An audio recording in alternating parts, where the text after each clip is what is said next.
오늘 주일에 주신 말씀은 마태복음 22장 1절부터 14절 말씀입니다. 마태복음 22장 1절에서부터 14절 말씀, 제가 가진 성경은 37쪽입니다. 마태복음 22장 1절부터 14절 말씀을 교독하도록 하겠습니다. 제가 먼저 읽도록 하겠습니다. 예수께서 다시 비유로 대답하여 이르시되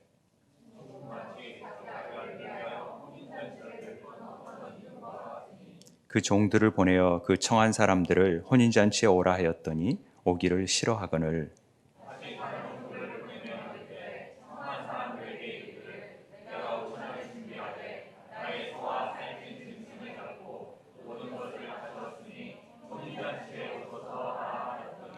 그들이 돌아보지도 않고 한 사람은 자기 밭으로 한 사람은 자기 사업하러 가고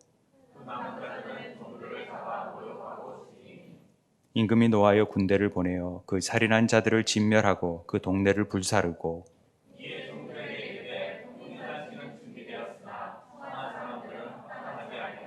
내거리 길에 가서 사람을 만나는 대로 혼인잔치에 청하여 오라 한대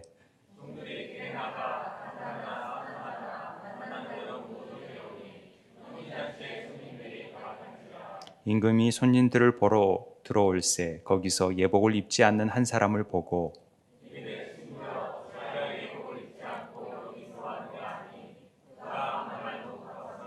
임금이 사환들에게 말하되 그 손발을 묶어 바깥 어두운 데에 내던지라 거기서 슬피 울며 이를 갈게 되리라 하니라. 청함을 받은 자는 많되 택함을 입는 자는 적으니라. 아멘. 오늘 말씀은 혼인잔치의 비유입니다. 특별히 통독을 하면서 복음서에 주옥 같은 말씀들이 참 많은데 어떤 말씀을 공동체에 주시고 전할까를 고민하면서 한 주간 지내보다가 이렇게 10월 달이 아무래도 천고마비의 계절이고 정말 날씨가 너무 좋잖아요. 코로나만 없으면 너무 좋을 것 같은데 10월 달 하면 좀 생각나는 게 아무래도 뭐 낙엽도 있고 뭐 여러 가지 있겠지만은 결혼 청첩장이 참 많이 오는 때가 10월 달인 것 같습니다. 아마 날씨가 좋아서 그런 것 같아요. 그런데 코로나 이후에 이게 결혼 풍속도도 많이 바뀌고 청첩장이 많이 오지 않는 것 같아요. 아마 결혼을 많이 연기하신 분들이 많다는 얘기를 들었습니다. 결혼업체도 또 결혼을 앞둔 당사자들도 또 부모님들도 이 결혼 문제로 굉장히 이렇게 고심하는 부분을 보게 됩니다.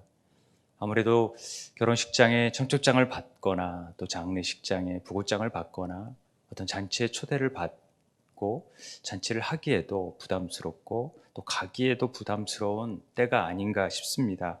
어쩌다 이렇게 됐는지 참 안타까운데요. 어찌됐든 그런 일들을 보면서 제가 이렇게 초청장을 받았다 했을 때 어떤 마음일까, 어떤 마음으로 가게 될까를 생각해 보게 되었고 또 혼인잔치의 비유를 통해서 하나님께서 우리에게 주시는 메시지가 뭔지를 다시 한번 생각해 보고 싶어서 이 말씀을 함께 나누고자 합니다. 오늘 말씀은 마태복음을 통해서 전해진 말씀입니다. 마태라는 제자는 세리 마태인데 마태란 이름의 뜻을 우리는 다 알고 계실 것입니다. 모르신 분들은 할 수 없고요. 근데 뭐 수요일 날 마태복음 사실 강의를 했기 때문에 어느 정도 다 알고 있으리라고 생각을 하고 마태는 사실 하나님의 은혜, 하나님의 선물이라는 얘기를 말씀을 드렸습니다. 헬라어 이 마타니오스라는 뜻은 여호와의 선물, 은혜라는 뜻입니다. 마타이오스, 이게 마태라는 뜻인데요. 그러니까 이 마태라는 우리가 이 마태가 쓴 글을 읽고 지키는 자들에게 하나님은 그 길을 걷는 자들에게 맞닥뜨리는 부분이 뭐냐? 바로 선물이라는 것입니다. 하나님의 은혜라는 것입니다. 그 복된 소식을 읽고 듣는 자들에게는 하나님의 천국이 펼쳐져 있다. 그 길을 걷는 자들에게는 하나님이 선물로 주어지는데 그게 은혜이고 복음이고 구원이라는 것을 우리에게 가르쳐 주는 것입니다. 그래서 마태복음은 왕으로 오신 예수 그리스도, 마가복음은 종으로 오신 예수 그리스도, 누가복음은 인간의 몸으로 오신 예수 그리스도를 얘기하지 않습니까? 왕으로 오셨다라는 것은 그만큼 왕의 통치권을 얘기하는 것이고, 그 통치권이 미치는 곳이 우리는 천국이라고 표현을 하는 것입니다. 천국은 어떤 장수적인 개념도 있지만은 그것보다도 훨씬 더 많은 부분에서 그 통치권자가 그 통치권이 미치는 곳이 바로 천국이다. 우리가 그렇게 신약 성경에서 우리가 배웠고 또 그렇게 알고 있습니다. 그래서 이 마태복음을 읽다 보면 왕으로 오신 예수님, 그리고 하나님의 은혜, 하나님의 천국에 대한 부분이 유독 마태를 통하여서 더 강조되고 있고 잘 보여주고 있습니다.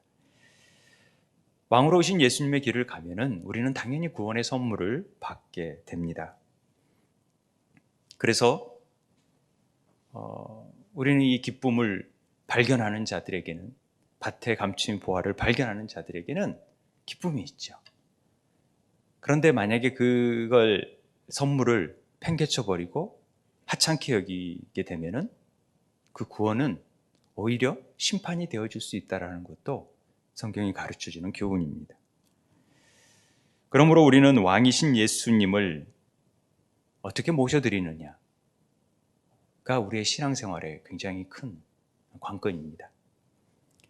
왜냐하면 우리는 늘 주여 주여 하면서도, 주님이 왕이라고 선포하면서도 우리 스스로가 왕인 것처럼 행동할 때가 참 많습니다. 안 그렇습니까? 그렇잖아요. 주여 주님 이러면서도 내 마음대로 행동하고 하나님의 결제를 하나도 받지 아니하고 내 뜻대로 행하는 일들을 행하는 것입니다. 우리 사형리에 보면은 가장 영접할 때 이 그림을 보신 적이 있었을 것입니다. 우리는 예수 믿기 전에는 내가 중심, 나 주님의 삶을 살고 예수님은 밖에 있었다. 근데 예수님을 영접하는 순간 그분을 우리는 주인으로 모시는 것입니다. 내 마음의 중심에 그분이 주인으로 모셔지는 것이 주님이 되시는 것입니다. 성령이 아니고서는 주라고 할 수가 없듯이 예수를 믿는 자들에게는 이제 주님이 나의 모든 것들을 주관하시는 분이라고 고백하게 되는 일이 영접하는 가운데 있습니다. 그런 일들은 매일매일 삶 가운데, 우리 신앙생활 가운데 어떻게 하나님이 주인 되심을 인정하느냐, 이것이 굉장히 중요하다라는 것입니다. 이게 쉽지 않습니다. 교회 생활을 오래 한다 그래서 나는 굉장히 이게 잘 되어진다 말할 수 없습니다. 교회에서 직분을 받고 또 많은 일을 한다 그래서도 되어지지 않습니다. 매 순간순간 우리는 하나님의 주인 되심을 결단해야 되고 하나님의 은혜가 없이는 살 수 없다라는 고백을 해야 되는 것입니다. 그래서 예수 믿는 것은 하나님의 은혜요, 선물인 것입니다. 하나님의 주권을 인정하는 삶을 산다고 하면서 그렇게 살지 못하는 사람들이 참 많아요. 왜냐하면 하나님이 야 해라, 그런데 우리는 이 핑계 저 핑계 대고 안 하잖아요. 가라 그런데 안 가.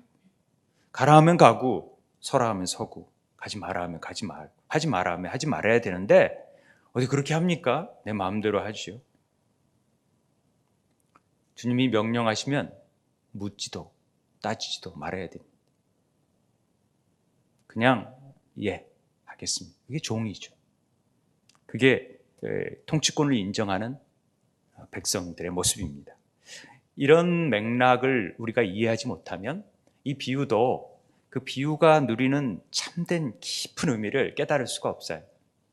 주님이 왜 이 비유를 계속해서 하시는지, 그 앞에 벌써 두 가지 비유, 두 아들의 비유, 또 포도원의 악한 농부의 비유, 이런 비유들이 다 이 비유, 이 혼인잔치 비유하고 다 연관되어 있는 부분입니다. 성전을 정화하는 일을 주님이 하니까 대제사장과 이 장로들이 볼 때는 도대체 저 사람이 누구가 한데 저런 일을 감히 한단 말이냐? 그러면서 질문한 게 누가 그런 권위를 줬느냐? 당신이 뭔데 그런 일을 하느냐? 지금 이런 거 아닙니까? 하나님의 성전은 하나님을 만나는 곳이고 하나님을 경외하는 곳입니다. 그런데 참 주인이 하나님이 이 땅에 오신 것입니다. 성전으로. 그래서 성전을 보니까 영 아니거든요. 전혀 엉뚱한 열매들을 지금 거두고 있거든요. 이거 아닌데? 그리고 다 치워버리고 제대로 된 열매를 얻어야 된다라는 게 무화과 나무의 비유를 통해서 알려주시는 말씀이고, 지금 그 얘기를 하고 있는데 볼 때는 젊은 청년이, 목수의 아들이 어떻게 저런 일을 행하지? 무슨 권위로 하느냐? 그래서 나온 비유가 지금 이 비유라는 것을 염두에 두셔야 됩니다. 자, 오늘 잔치의 비유를 함께 시간이 없으니까 바로 들어가도록 하겠습니다. 2절에 보니까 천국은 마치, 우리 천국은 마치 밭에 감추인 보화 이러면서 뭐 이렇게 마태복음 13장에 천국장이 나오잖아요. 천국장이지 천국장은 아닙니다. 천국은 마치 자기 아들을, 이걸 잘 기억해야 합니다. 아들을, 자기 자신을 위한 게 아니라 아들을 위하여 혼인잔치를 베푼 어떤 임금과 같다. 그러면 혼인잔치가 주목이 아니라 어떤 임금이 천국과 같다는, 천국을 표현할 때 어떤 임금인데 그 임금은 혼인잔치, 아들을 위한 혼인잔치를 베푼 임금의 비유를 지금 하고 있다는 것을 우리는 알고 있어야 됩니다. 천국이 아까 하나님의 통치권이 미치는 곳이라고 했습니다. 그래서 마태의 주된 관심사는 왕으로 오신 예수님이 어떤 분이신가, 그 예수님, 그 하나님이 우리에게 무엇을 해주고 싶어 하는지를 알라는 것이죠. 그러니까 천국은 혼인잔치를 베푼 어떤 임금과 같다라는 것은 그 임금의 마음이 곧 천국과 같다라는 것입니다. 어떤 마음입니까? 왜 표현을, 천국을 혼인잔치를 베푼 임금이라고 표현을 했을까요? 그런 거 보면은 아마 의미가 있겠죠. 우리가 비유는 이게 읽으면 읽을수록 새로워지는, 더 깊은 의미가 있는 것 같아요. 인생에 우리 잔치라고 한다면 세 가지 잔치를 꼽을 수 있어요. 태어나서 돌잔치, 그렇잖아요. 그리고 나이가 들면 또 뭐 좀 시간이 되면은 이제 결혼을 해야 될 때 혼인잔치, 이거 굉장히 즐거운 일이죠. 그리고 나이가 들어서 더 나이가 들면은 뭐 환갑, 칠순, 요새는 이제 칠순잔치, 팔순잔치를 하게 됩니다. 근데 돌잔치는 우리 자신이 느끼고 즐기기에는 아주 오히려 더 우리는 힘들었던, 별로 기억은 안 나지만 그날 굉장히 힘들었던 기억이 나실 수 있을 것입니다. 부모들이 즐겁고 부모들도 뭐 그렇겠지만 그런 기억이 나죠. 그러니까 사진 보고 이런 일이 있었구나라고 알지 우리는 잘 모르잖아요. 그런데 우리가 정말 즐거운 것은 혼인잔치가 아닌가 싶어요. 팔순잔치 같은 경우도 좋죠. 얼마나 큰 잔치라고 얘기를 합니다만은, 제가 이제 3년 정도 있으면 환갑잔치를 맞이하는데 별로 좋지 않습니다. 이거 나이 들었다라는 거잖아요. 그러니까 팔순잔치 하는 것이 좋은 것 같아도 별 갈 날이 이제 멀지 않았다라는 표현도 되니까 그렇게 별로 저는 좋을 것 같지 않아요. 그런 잔치들이 그냥 유로 차원에서 하시는 것 같기도 하고 그런 느낌이 듭니다만은, 어찌됐든 가장 좋은 것은 혼인잔치 같아요. 부모도 좋고 자녀들도 좋고 뭔가 가장 좋은 때잖아요. 인생에 좀 뭔가 그래도 뭔가를 이루어서 자식을 결혼을 시키는 일 보면은 가장 아름다운 때이고 빛나는 때이고 또 자녀들도 더 아주 멋진 날이 아마 그때가 아닌가 하는 생각을 갖게 됩니다. 그러니까 가장 기쁜 잔치라고 하면은 이 세상에서 저는 혼인잔치가 가장 좋은 때라고 생각을 합니다. 그래서 아마 천국을 표현할 때 아마 이 땅에서 표현할 수 있는 방법이 뭐가 있을까 보다가 혼인잔치를 베푼 임금이라고 표현하지 않았을까 하는 생각을 갖게 됩니다. 천국은 가장 기쁜 잔치를 열어놓고 우리를 초대하는 하나님의 마음이라고 볼 수가 있습니다. 그래서 임금은 왕이시잖아요. 왕. 하나님을 비유하는 거라고. 여기에 이의를 달 사람은 없어요. 하나님이시죠. 하나님이 우리에게 이렇게 천국 잔치를, 자녀 아들의 혼인 잔치를 베풀어 놓으셨다라는 것입니다. 왕이 잔치를 베풀었다. 이건 한 나라의 경사입니다. 이 잔치에 들어가고 싶어 하지 않겠습니까? 누구나 그 잔치에 참여하고 싶죠. 일반적인 잔치도 다 가고 싶어 하는데 유대인들은 그렇게 많이 먹는 사람이 아니에요. 그 잔치 때 굉장히 즐기고 밥상 공동체의 의미를 굉장히 강조하는 유대인들이잖아요. 그래서 6월절에도 반드시 식사를 딱 할례를 받은 사람들로 제한하지 않습니다. 그만큼 굉장히 중요해요. 이 식탁 공동체를. 그런데 왕의 잔치를 초대했다? 이거 대단한 일입니다. 제가 이제 국회에 일을 한 적이 있습니다만은 거기에서 좀 높은 분이 이제 결혼식 하는데 제가 그 일을 본 적이 있어요. 정말 어마어마한 사람들이 많이 오더라고요. 그런데 초청장을 다 보내지 않습니다. 다 필요한 사람들에게만 또 제한돼 있으니까 보내는 것이죠. 그런데 초청장을 받지 못한 사람들은 어떻게 알고 꼭 가겠다고 하는데 이게 참 난감할 때가 있습니다. 막 가고 싶다라는 거죠. 왜냐하면 어떻게라도 얼굴 안면을 터서 좀 부탁도 하고 또 관계도 갖고 자기 이 삶의 유익이 되고 싶어 가지고 아마 높은 분하고 그런 마음 갖지 않겠습니까? 예전엔 그랬어요. 요즘은 어쩐지 모르겠지만 예전에 되게 그런 게 있었죠. 그런데 그런 사람들도 잠깐의 그 혼인잔치, 잠깐 얼굴 보여짐으로 인해서 참석함으로 뭔가 좀 관계를 맺고 싶어 하는데 왕의 잔치에 참여하는 일을 얼마나 가문의 영광이지 않겠습니까? 그 초청이 되었다라는 사실은. 그래서 정말 그 잔치는 우리가 생각하는 것, 인생에 좀 도움이 되는 그런 차원이 아니라 아마 인생의 큰 전환을 바꾸어 놓을 수 있는 어떤 신분이 격상되고 그 잔치에 참여하는 사람에게 주는 엄청난 혜택이 저는 있었다고 봅니다. 그래서 그 잔치라는 의미가 인생의 변혁을 가져올 수 있는 그런 잔치였다라는 것을 우리가 염두에 둘 필요가 있다라는 것이죠. 그런데 3절에 보니까 사람들을 보내가지고 청한 사람들을 혼인잔치에 오라고 했는데 오기를 싫어하는 사람이 생겼다라는 거죠. 이거 왕으로 볼 때는 굉장히 자존심 상하는 문제 아니겠습니까? 아니 내가 초청을 했는데 오기를 싫어해? 이게 뭐지? 이런 마음이 들 겁니다. 그런데 왕이 참 너그러우신 것 같아요. 인자하시고 긍휼이 많으시고 겸손하신 것 같아요. 다시 다른 종을 보내요. 이 사람이 잘 못 전했네? 그리고 다른 종을 보내는 거죠. 그리고 정한 사람들에게 이르기를 내가 이 혼인잔치가 그냥 예식만 있는 게 아니라 온갖 살찐 소, 짐승 다 잡아놓고 그냥 랍스타니 최고급 요리 뷔페를 다 차려놓고 또 그것뿐만 아니라 오는 사람한테 기가 막힌 선물들을 다 준비해 놨고 모든 걸 다 갖춰 놨으니까 절대 빠지지 말고 오세요라고 친절하게 안내를 해준 것입니다. 그리고 오세요라고 얘기를 했다라는 것이죠. 그런데 오기를 싫어했다라는 것 아닙니까? 그런 사람이 있어요. 참 이해가 안 되지요?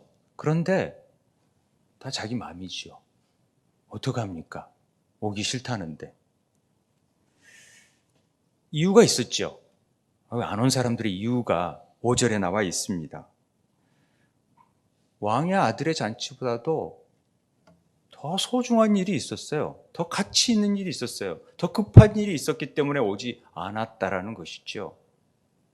그 일이 뭘까요? 보니까 5절에 보니까 돌아보지도 않고 듣지도 않고 신경도 안 쓰고 한 사람은 자기 밭으로 한 사람은 자기 사업하러 가버렸다라는 것입니다. 와, 어마어마한 사업을 하나 봅니다. 어마어마한 밭을 갖구나 봅니다. 그거 안 하면 큰일 날 것 같은 느낌이 들어요. 이 병영 구조가 누가복음의 14장에서 똑같은 본문 내용들이 나옵니다. 그때는 이렇게 표현합니다. 한 사람은 나는 밭을 샀음에 아무래도 나가봐야 되고, 한 사람은 나는 소 5겨레를 샀음에, 내가 지금 사업장에 기계를 돌릴 기계들을 많이 갖다 놨는데 그거 점검을 좀 해봐야 되고, 지금 잘 돌아가는지 봐야 되고, 차가 잘 움직이는지, 벨트가 움직이는지 잘 봐야 되니까 그 시험하러 가야 된다, 뭐 이런 의미겠죠. 또 한 사람은 나는 장가 들었으니 그러므로 가지 못하겠노라. 저는 이 말은 좀 이해가 됩니다. 요새 뭐 마누라가 얘기하면은 절대 복종해야 되는 거 아닙니까? 그러니까 뭐 장가 갔기 때문에 마누라 눈치 보기 때문에 못 간다, 이해가 될 수도 있다라는 거죠. 그런데 어찌됐든 제가 이 본문 말씀을 보면서 나는 밭을 샀고, 나는 소 5겨레를 샀고, 나는 장가 들었다. 이 나는이라는 말이 굉장히 저한테는 거슬렸어요. 세 가지 이유들이 분명히 뭐 자기 자신한테는 합당할지 모르겠습니다. 그러나 결국은 모두가 자기 일상생활의 삶을 챙기느라 바빴다라는 것입니다. 아니, 왕의 그 잔치보다도 내 문제가 지금 시급한 거예요. 뭔 왕의 잔치가 뭐지? 사실 왕의 잔치에 가면 내 문제가 다 해결받을 수 있는 그런 기쁨이 있는데도 그걸 모르는 거니까 그렇게 얘기할 수 있는 거죠. 그런데 이게 우리의 현실이에요. 우리의 삶이에요. 보면은 예전에도 우리들이 한번 다 그랬던 게, 예전에 뭐 전도잔치 할 때 친구들이 저보고 막 교회 가자 그런 적이 있었거든요. 가보자. 교회를 안 나오고 있을 때, 이럴 때, 어렸을 때. 그러면 나 이거 뭐 구슬치기 해야 되고, 딱지 쳐야 되고, 만화영화 봐야 되고, 또 엄마랑 어디 가야 되고, 그렇기 때문에 못 간다, 이런 얘기를 많이 했었어요, 제가. 요즘도 그래요. 뭐 교회 가는 문제들, 또 어떤 집회 참석하는 문제 있으면 골프 약속이 있고 개인적인 약속이 있고 사업 지금 바빠 죽겠는데 지금 뭐 급하게 지금 바이어하고 상담했는데 뭐 그런데 어떻게 갑니까? 이렇게 말하는 일들이 아주 자연스럽게 나타나는 것이죠. 왜요? 내 문제가 중요하니까. 인생의 가치가 어떤 것에 있는지를 우리는 잘 알아야 됩니다. 그런데 그걸 모르니까 그렇게 하는 거죠. 제가 어렸을 때 보니까 저한테는 그 당시에는 이 구슬치기가 저한테는 굉장히 중요한 일이었더라고요.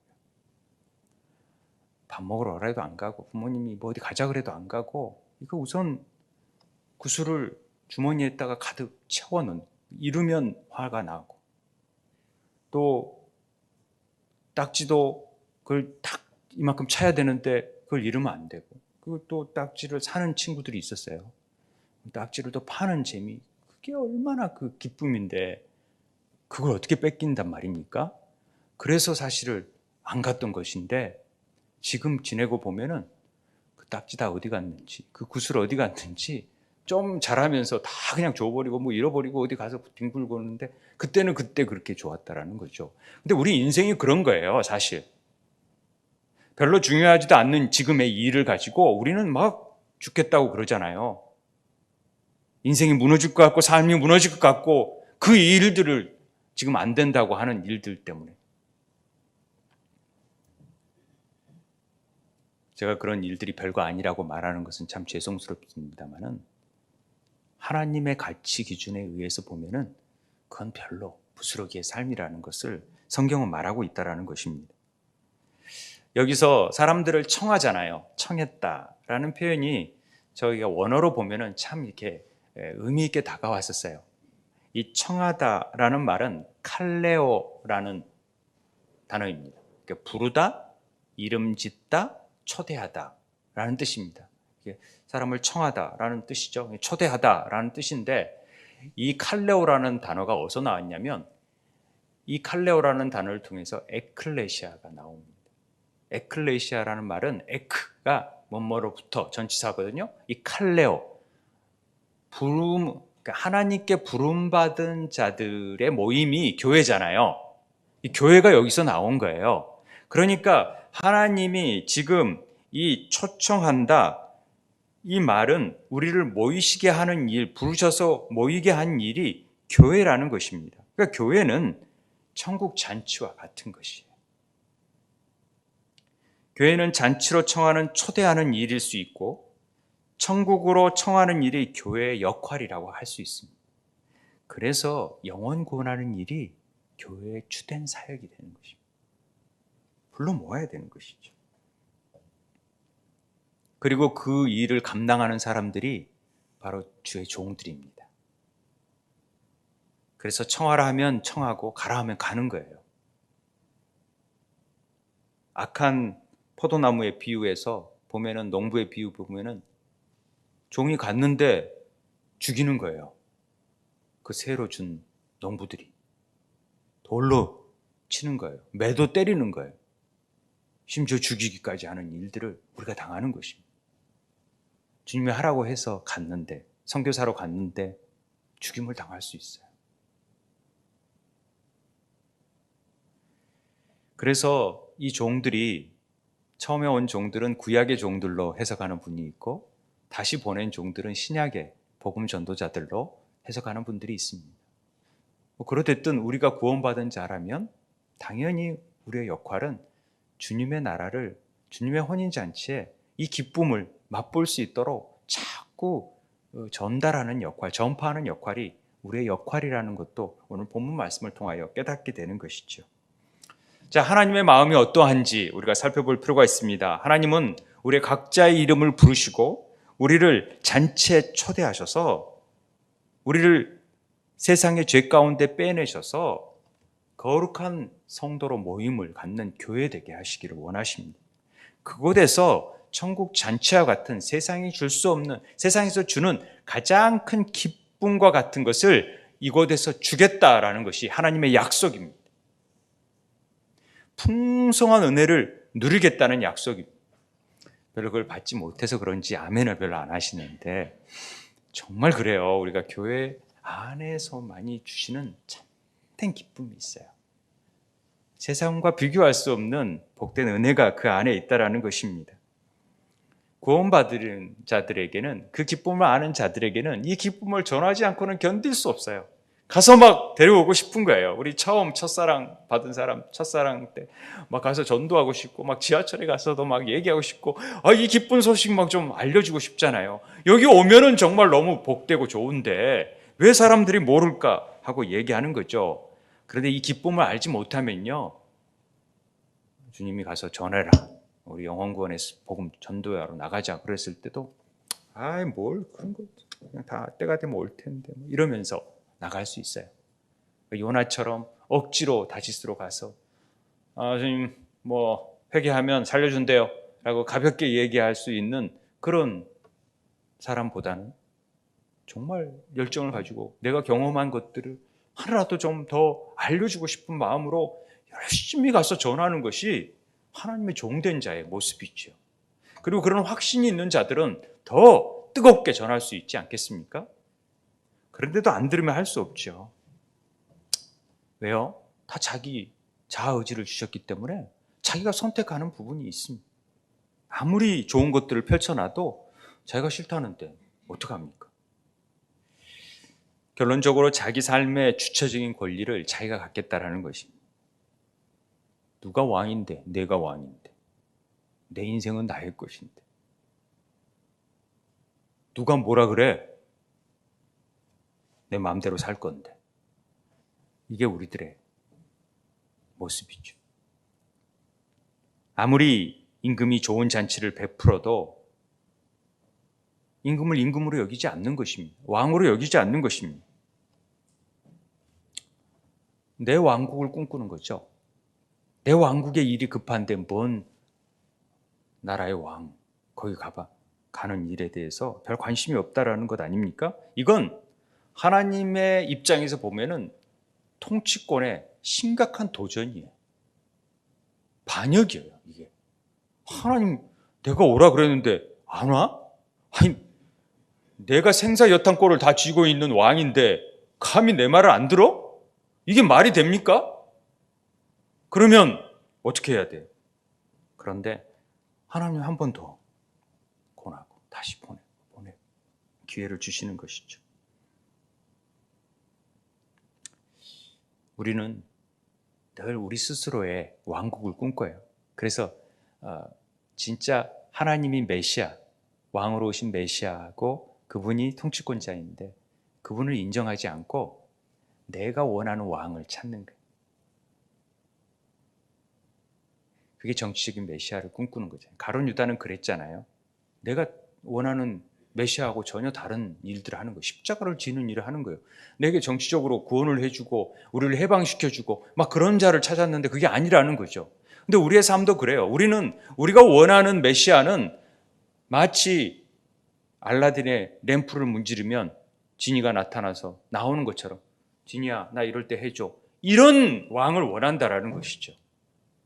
이게 자기의 꿈을 꾸고 자기의 왕국을 이루는 자기가 왕 되고 싶어하는 욕망이 있는 것이죠. 이게 자기 중심성인 그런 우리들의 모습들이 여실히 드러나는 것입니다. 그리고 그것이 우리의 인격이 되는 것입니다. 그래?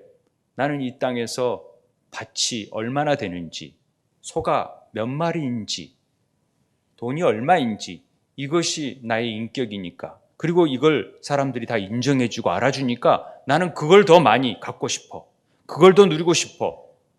그것이 나에게 최고의 가치야 라고 인정하니까 거기에도 관심을 갖고 그거에도 마음을 쏠리는 것이 이게 자기 열매입니다.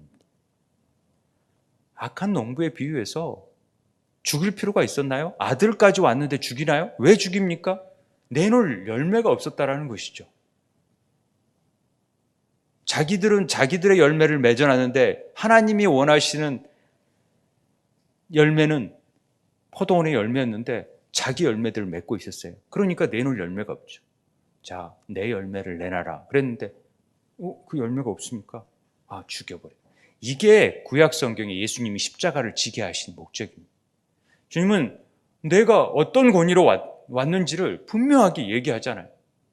이 권위를 가지고 이 주권을 가지고 행하셔서 일을 행하는데 당신 보니까 뭔 권위로 이러는 거야? 내 왕국을 지금 왜 건드리는 거야? 하면서 지금 시기를 통해서 십자가에 못 박게 하는 일들이 오늘 이 비유를 통해서 지금 다 나타나는 것입니다. 그래서 결국은 6절에 보니까 남은 자들을 종들을 잡아 모욕하고 죽여버리는 일을 나타나는 겁니다. 그러니까 안 가면 되지 왜 죽이는 일까지 하냐고요. 이게 근데 이런 일들이 오늘날에도 여실히 드러나고 있어요. 날 지키기 위해서 내 재산을 더 늘리기 위해서 우리는 수단 방법을 가리지 않습니다. 내 왕국을 세우기 위해서 이걸 방해하고 이걸 침해하고 이걸 위협하고 이게 잘못됐다고 하는 자들에 대해서는 가차없이 밟습니다.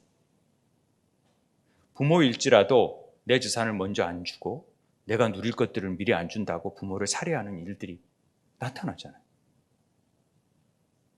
형제들, 재벌 간의 이 상속 다툼 속에서 아니 뭐 재벌까지는 안 가더라도 우리 주위에도 그런 것들을 볼 수 있어요. 무참하니 법정을 싸움을 통해서 철저히 짓밟는 것을 보게 됩니다. 더 갖기 위해서 상대를 모략하고 더 기업을 잘되게 하기 위해서 남의 아픔과 남의 사정은 봐주지를 않습니다. 그런 일들을 아무렇지도 않게 행하는 것이죠. 왜? 그 가치가 너무 귀하니까. 그 가치 속에 사니까. 주님은 그런 가치가 아니잖아요. 그런 삶을 살라고 하지 않으셨잖아요. 그래서 이 초대를 거절한 거에 대해서 반드시 하나님은 심판하십니다. 이걸 아셔야 돼요. 왜? 창조주시니까. 그분이 우리를 주관하고 계시니까. 통치하시니까. 그래서 7절에 보니까 임금이 노하는 것입니다. 군대를 보내요. 너희들이 안 가는 건 좋은데 내 종들을 죽여? 내 사랑하는 자들을 죽여? 그러면서 진멸, 하렘, 그 동네를 완전히 초토화시켜서 불살라버리는 겁니다. 그런데 이 혼인잔치는 열어줘야 되잖아요. 혼인잔치도 다 없애버리는 게 아니라 그 혼인잔치가 피바람이 됐지만은 그 혼인잔치가 기쁨의 잔치가 될 수 있고 그걸 마련해 놓은 것들을 위해서 다른 사람들을 초청하기 시작합니다. 그 사람들은 제가 합당치 않아. 그러니 다른 사람들을 내가 부르겠다라고 하는 것입니다. 예정된 사람들이 아니라 새로운 사람을 부릅니다. 그게 9절입니다. 내 거리에 가서 사람을 만나는 대로 혼인잔치에 청하여 오라 하는 것입니다. 그 예정된 사람들이 누구였을까요? 유대인들이었습니다. 그러나 그들이 거부하자 내 거리로 나간, 내 거리 길로 나간. 내 거리 길이라 그러면 우리는 뭐 교차로 나들 뭐 이렇게 생각하기 쉽습니다만은 이게 이 원어에서 보면은 내 거리 길이 디엑소도스라고 되어 있더라고요. 이 디엑소도스라는 말은 엑소도스가 출애굽이잖아요. 출애굽이 뭐예요? 이 노예로 살던 죄에서 하나님의 백성으로 이렇게 탈출하는 일이 출애굽이잖아요. 그러니까 하나님께서 이 일들을 통하여서 그 백성을 죄에서 끌어내서 빼내서 하나님의 구원 행동을 펼쳐 보이겠다라는 표현이 디 엑소더스 내거리 길로 나타나는 것입니다. 내거리 길로서라고 표현하면은 그 의미가 잘 안 살아나지만은 하나님이 이제 그런 행동을 하시겠다라는 거예요. 이 구원의 행동을 하시겠다라는 거예요. 이제 본격적으로 혼인잔치에 청하여 오는 사람들은 누구냐? 자기 중심적으로 자기 삶의 목적으로 사는 사람들이 아니라 이 엑소더스를 하나님의 그 구원의 죄에서 빼내온 것을 경험한 사람들을 통하여서 하나님께서 이제 교회를 이루어 그 일들을 이루겠다라는 구원의 놀라운 약속. 그래서 이방인들에게 복음을 전하겠다라는 하나님의 결단이 이 엑소더스 가운데 있는 것이죠. 그래서 그 명령이 10절에 받고 종들이 나가서 악한 자나 선한 자나 만나는 대로 데려오라고 얘기하는 것입니다. 이건 엄청난 은혜입니다. 우리가 이 은혜 가운데 있기 때문에 우리 같은 자들이 하나님의 구원잔치에 참여할 수 있는 놀라운 영광을 얻고 그 기쁨을 누리고 있는 것입니다. 악한 자나 선한 자라는 표현 자체는 제가 볼 때는 세상적인 기준의 악한 자예요. 세상 사람들이 보는 악한 자, 선한 자들 만나는 대로 다 데려오라는 거 얘기하는 것입니다. 그러면 악한 자가 누구고 선한 자가 뭡니까? 악한 자가 이 누가복음 아까 병행구조에서 14장 21절에 나왔던 주인이 야 밖에 나가서 시내 나가서 골목으로 나가서 누구를 부르냐면 가난한 자들, 불편한 자들, 맹인들, 저는 자들을 데려오라고 하거든요. 이게 세상 사람들이 볼 때는 악한 자예요. 저는 여호와의 성회도 참여할 수 없는 불구가 어떻게, 장애자가 어떻게 이렇게 생각하는 거예요. 자신들이 영적인 장애자인지도 모르고 그런 거죠. 그러니까 하나님으로 볼 때는 다 거기에요. 악한 자예요, 다들. 선한 자가 하나도 없어요. 그래서 교회 안에는요, 이 악한 자도 있고 이 선한 자도 다 모여 있을 수 있어요. 하나님 앞에 다 그렇다라는 거죠. 내가 선한 자일 수 있다고 생각하세요? 나는 선한 자인 것 같아요? 그렇게 생각할 수 있죠. 그래서 선해서 부른 게 아니라 또 악해서 부른 게 아니라 그냥 하나님의 부름 안에는 하나님의 주권을, 하나님의 통치권을 인정하는 사람들은 누구나 올 수 있어요. 악하든 선하든, 몸이 불편하든, 가난하든, 부자든 상관이 없다라는 것이에요. 그러니까 뭐 자랑할 게 하나도 없죠, 우리는. 그냥 하나님의 통치권을 인정하고 하나님이 주됨을 인정하는 사람들은 다 모일 수 있어요. 근데 제가 볼 땐 악한 자들의 더 은혜가 있는 것 같아요. 이 악한 자들이 뭡니까? 가난한 자, 불편한 자, 몸 불편하고 맹인 저는 자들은 자신의 스스로 뭔가를 할 수 있다고 여기지 않는 사람들이에요. 그렇기 때문에 하나님의 은혜가 더 부어질 수 있다고 저는 생각을 합니다. 저는 우리 세움의 지체들이 이런 연약함을 고백하면서 세상에는 악하다고 보여질 수 있을지 모르지만 내 힘으로 할 수 없다라고 고백하고 하나님께 나아가는 자들이 되길 바랍니다. 그러면서 새로운 비유가 시작됩니다. 처음에 이 예수께서 다시 비유로 대답하여 이르시되 했을 때 비유가 복수거든요. 이 복수에는 처음에 이 비유와 이 11절부터는 좀 다른 비유라고 얘기하는데, 하나님은 우리의 자격이 아니라 그냥 누구나 하나님의 악한 자나 선한 자나 하나님의 주권을 인정하는 사람들은 다 들어올 수 있다라고 얘기합니다. 그런데 잔치가 무르익었어요. 그래서 이제 임금님이, 왕이 손님들을 보러 들어가는 겁니다. 그랬는데 예복을 입지 않는 사람을 하나 봤다. 11절에 그렇게 되어 있잖아요. 한 사람을 봤어요.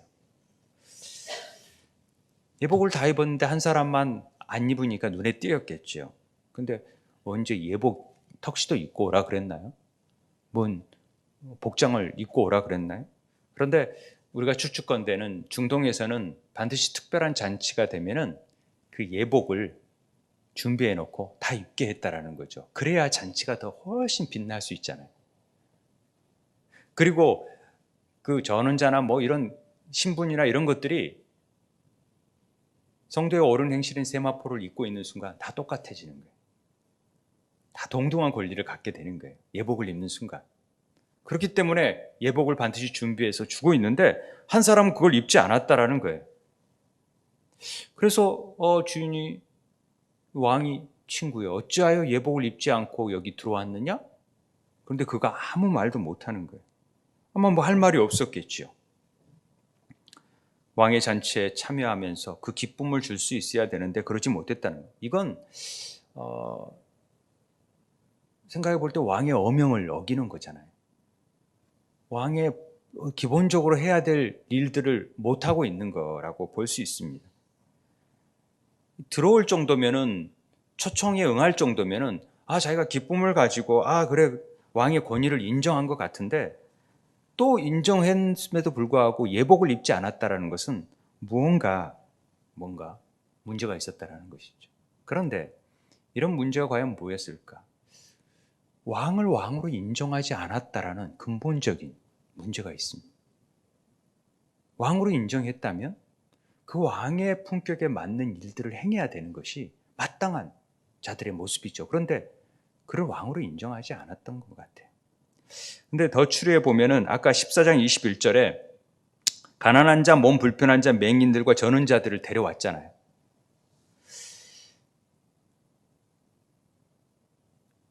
그 사람이 볼 때는 이런 사람들과 자기가 동질감을 갖는다라는 자체가 너무 싫은 거예요. 불편한 거예요. 아니, 저런 사람이 이 교회에 있어?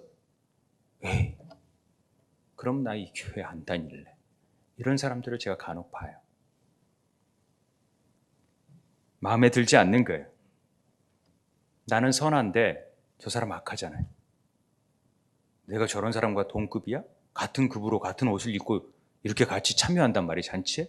정말 기분 나빠. 나 저런 사람이 저런 옷을 입는다면 나는 옷 안 입을래. 이런 마음이 있었다라는 것을 우리는 짐작해 볼 수 있는 것입니다. 이게 뭡니까?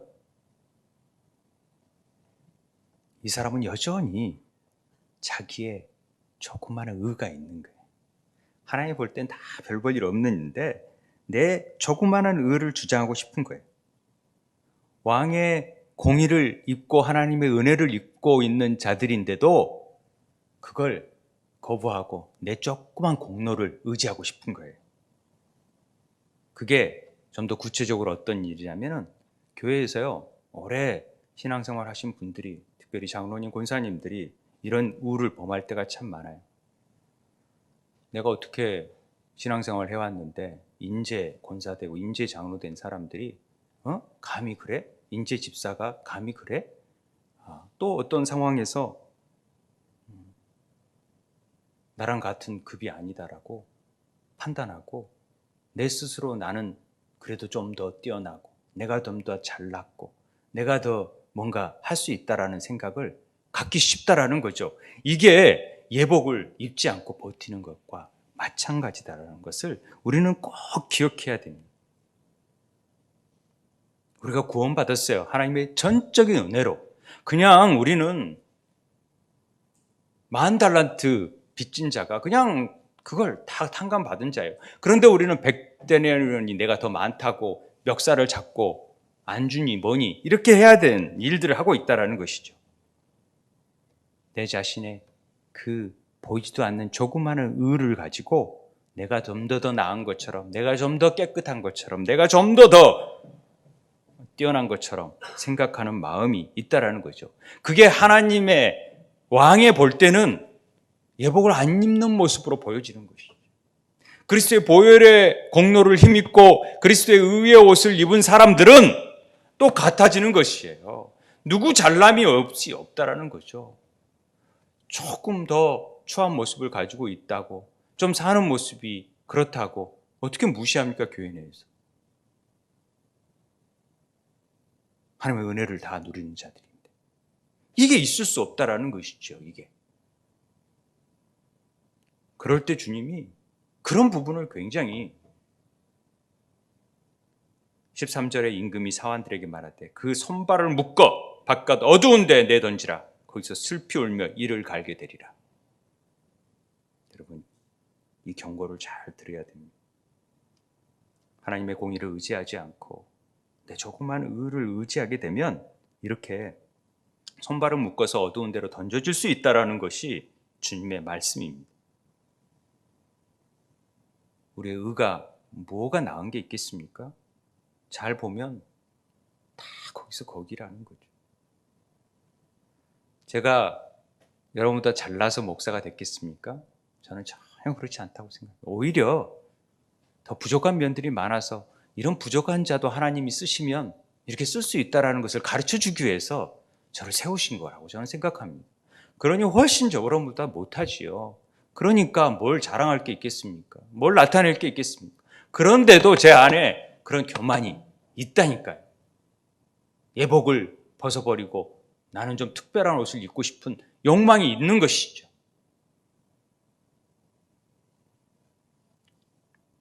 하나님의 전적인 은혜가 있어서 오늘 우리는 이 자리에 있는 것을 고백하는 우리 세움의 성도들 되길 바랍니다. 우리의 의로는 하나님 나라에 갈 수가 없습니다. 그러면서 결론입니다. 청함을 받는 자는 많되 택함을 입은 자는 적으니라. 지난주처럼요, 구원의 문은 넓게 열려 있어요. 그런데 그 가는 길은 좁아요. 그리고 좁은 문을 반드시 통과해야 된다는 사실을 우리는 기억해야 됩니다. 누구든지 이 천국 잔치에 들어가려면 자기를 부인하지 않고는 들어갈 수가 없습니다. 자기 십자가를 지고 나아가지 않으면 결코 들어갈 수 없는 길이라는 것입니다. 모든 초대 하나님의 은혜, 이것은 다 청함을 받을 수 있습니다. 그러나 그 가운데 안에서 택함 받은 자는 많지 않다라는 것입니다. 이거 우리가 분명히 깨달았고 두렵고 떨림으로 구원을 이루기 위해서 우리는 오늘도 우리의 합당한 예복을 입고 있는지를 돌아볼 필요가 있다는 것입니다. 하나님 앞에 정말 주권을 내어드려야 됩니다. 내 조그마한 의도, 하나님 내 마음대로 할게요. 이건 내 뜻대로 할게요. 이래서는 안 돼요. 그냥 순종하는 거예요. 순종. 부모가, 특히 자녀들이 부모 말씀에 일단 순종하는 거예요. 이게 굉장히 중요합니다. 내 자신의 의나 행위에 의지하지 않고 하나님만 의지하고 하나님의 예수 그리스도의 보혈의 피를 힘입고 예수 그리스도의 의의 옷을 입는 사람만이 그 천국에 들어갈 수 있고 그 사람들은 많지 않다. 그 얘기하는 것입니다. 오늘 교회에 이런 귀한 잔치, 전도잔치도 있고 또 이 예배가 잔치 아닙니까? 여기에 초대받은 사람들이 있지요. 그리고 우리를 세상으로 보냅니다. 주님은 또 한편으로. 그래서 우리는 정말 그에 합당하게 그 일을 행하고 있는지도 돌아봐야 되고 또 한편으로는 정말 우리가 그 예복을 잘 입고 있는지, 정말 우리의 하나님의 정말 은혜, 우리가 이 선물을 제대로 받고 감당하고 있는 것인지, 그래서 정말 우리가 천국 같은 삶을 살고 있는 것인지, 정말 남을 사랑하고 높게 여기고 서로를 격려하고 위로하고 그런 삶을 사는 것인지 우리 자신을 돌아봐야 한다는 것입니다. 코로나19 때 우리는 참 어려운 시간을 지내고 있습니다. 이때 더 전도하기도 어렵고 또 남을 돌보기도 어려운 때 아닙니까? 그러나 이런 때가 더 그런 그리스도의 사랑을 실천하고 또 우리의 합당한 예복을 입었는지를 돌아볼 때라고 생각을 합니다. 하나님의 은혜의 옷을 입고 있으면 많은 상황 가운데서도 하나님의 함께 하심이 무엇인지를 경험하게 될 것입니다. 은혜를 입는 사람만이 그 은혜를 더 누릴 수 있어요. 그리고 기뻐할 수 있어요. 감사할 수 있어요. 그리고 행복할 수 있어요. 그리고 야 진짜 이게 진짜 천국이고 이 땅이 천국이고 그 어디나 하늘나라고.